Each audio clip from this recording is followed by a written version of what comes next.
guys, kembali lagi dengan saya Sonia. Ini aku nggak akan bikin video unboxing, review, ataupun tutorial. Kali ini aku akan ngobrol aja ke kalian gimana pengalaman aku, my experience vaksin COVID-19. Gimana aku berangkat ke sana dan gimana prosesnya di sana, bagaimana pulangnya, gimana rasanya. Jadi masih di hari yang sama aku merasakan apa. Untuk kalian jangan lupa like, comment, dan subscribe dan share ke teman kalian yang membutuhkan informasi ini. Dan let's get started.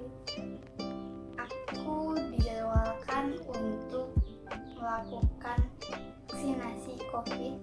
Aku dapat vaksin yang namanya Sinovac 0,5 mili dan kalian itu harus melakukan vaksin selama 2 kali. Jadi aku berangkat itu jam 11. Jadi jadwalnya itu berangkat jam 11. Yang diharapkan bahwa jam 1 itu aku sudah melakukan prosedur vaksin. Dan ternyata setelah aku sampai di Jakarta International Expo, yang aku pikir itu kayak sebuah mall ya guys. Jadi di sana aku ngantri bersama teman-teman kan, ternyata jadwal kita itu jam 3 sore. Itu kayak kita tuh digantungin guys. Jadi ya akhirnya mau gak mau kita nunggu sampai jam 3 sore untuk akhirnya kita bisa melakukan vaksin. Sebenarnya waktu itu saat aku dan rombongan tuh tiba sampai sana, sebenarnya nggak ada antrian selain teman-teman aku. Jadi maksudnya aku mikir kenapa harus nunggu sampai jam 3 kan, padahal antriannya itu cuma teman-teman aku. Ya walaupun teman-teman aku itu jumlahnya banyak sih, cuman kan why gitu loh. Habis itu kita ngantri lagi. Nah saat mengantri kita dikasih formnya itu ada 2. Yang satu ini bukan form ya guys, yang satu tuh formnya udah dikebalikin, yang satu ini. Nah ini tuh harus diisi. Isinya ya ada nama lengkap, alamat, tanggal lahir, jenis kelamin, nomor HP, lokasi vaksinasi, sama nomor NIK. Jadi kalian selama mengikuti vaksinasi itu kalian harus diwajibkan bawa fotokopi KTP sama KTP asli yang nantinya bakal dikumpulin fotokopi KTP-nya itu. Jadi kalian isi ini sebelum, mungkin dikasih form duluan, selama ngantri dikasih form duluan biar di sananya nggak terlalu lama kali ya.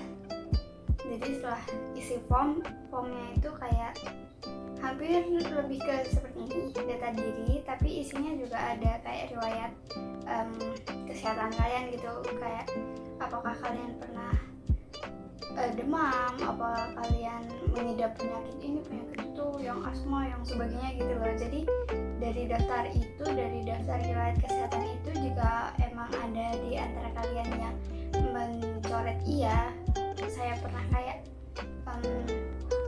darah tinggi atau kolesterol tinggi itu juga nggak boleh, atau penyakit jantung gitu, mungkin akan dilakukan penundaan selama vaksinasi. Jadi nggak semua yang daftar di situ ikut vaksin gitu loh, karena ada yang suhunya tinggi atau karena tegang, karena cemas kan, jadi nggak bisa ikut vaksin. Setelah itu, setelah kita dikasih form terus kita ngisi, kita ngantri lagi. Itu ngantri apaan sih? Ngantri ke meja pertama. Meja pertama itu isinya untuk mengecek data kalian sesuaikan dengan data akurat yang sebenarnya. Mungkin dari pihak, kalau yang aku tahu itu dari pihak rumah sakit ya yang melakukan vaksinasi. Mungkin pihak rumah sakit akan mencocokkan data dengan data yang dimiliki oleh negara Republik Indonesia, yaitu seperti nik, nama, tanggal lahir yang menyatakan kalian itu udah vaksin gitu. Karena sebenarnya kan kalau kalian udah melakukan 2 kali vaksinasi kan kalian dapat sertifikat gitu kan. Sertifikatnya itu menyatakan kalau kalian udah vaksin gitu. Bukan merupakan sebuah pencapaian atau prestasi ya. Biasanya sertifikat itu biasanya mau dikasih untuk sebuah pencapaian, prestasi atau sebagainya.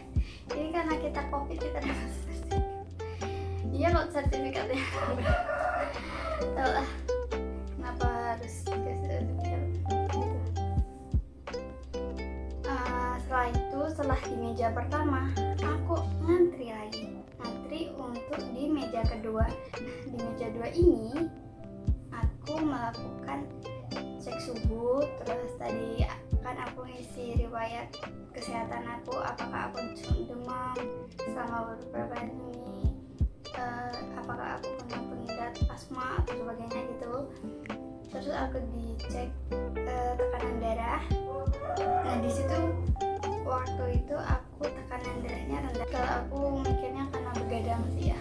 Jadi saran aku bagi kalian kalau yang mau vaksinasi, jangan lupa makan nasi ya. Terus istirahat yang cukup, jangan sampai setelah sampai di lokasi kalian dinyatakan nggak bisa melakukan vaksinasi karena hal-hal yang bisa dianggap sepele, kayak sebelum berangkat vaksin nggak makan atau sebelumnya istirahatnya nggak cukup. Jadi jangan makan itu ya guys. Terus setelah dicek 2 kali ya, aku tekanan darahnya karena tetap rendah tapi tetap dilakukan vaksin. Oke. Waktu itu sebelum aku maju ke meja kedua, ada 6 orang antrian aku itu nggak dapat si vaksinnya. Jadi di sana tuh kehabisan vaksin guys. Intinya nggak epic gitu. Jadi kita lama-lama nunggu dari jam 11 terus sampai Jakarta jam 12.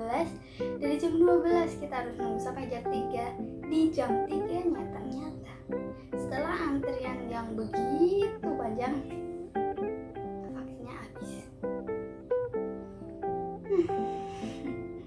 Sungguh ending yang tidak epic. Tapi alhamdulillahnya nggak tahu dari mana, nggak tahu bantuan dari mana, akhirnya kita dapat si vaksin itu dan akhirnya aku divaksin juga.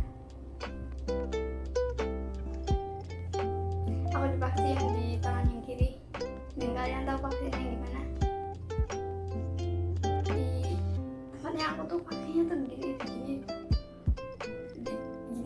terus baru di gini. Aku nggak tahu ya, rasanya kayak padahal aku kalau kurus mungkin gitu ya biar cepat gitu, tapi yang gemuk juga gitu-gituin. Ya Allah, aku merasa sebenarnya aku mau ngerekam sedikit videonya, tapi pasti yang aku rekam itu kan orang lain dan orang lain itu di sini identitasnya harus dirahasiakan kan. Jadi ya udahlah, nggak usah. Tapi jadi bayangannya seperti itu. Buat kalian yang sudah melakukan vaksinasi, coba share gimana caranya perawatnya nyuntik kalian, karena itu merupakan momen tersendiri sih. Jadi pasti setiap kalian punya ceritanya sendiri-sendiri kan. Akhirnya aku selesai jam habis maghrib sebelum apa habis maghrib sebelum maghrib kayaknya. Iya, sebelum maghrib, karena waktu itu waktu azan maghrib itu aku masih di jalan ya. Jadi sebelum maghrib aku karena antrian terakhir akhirnya selesai juga sebelum maghrib. Nah setelah itu di perjalanan aku merasa tangan kiri aku yang setelah disuntik itu rasanya agak kaku, agak pegel gitu loh guys. Kayak ada sesuatu, jadi kayak pegel gitu, dan itu berlangsung selama 1 hari. Tanganku agak pegel gitu, jadi buat aktivitas agak lumayan susah buat tangan kiri aku untuk aktivitas. Jadi aku aktivitas banyak-banyak kan pakai tangan kanan.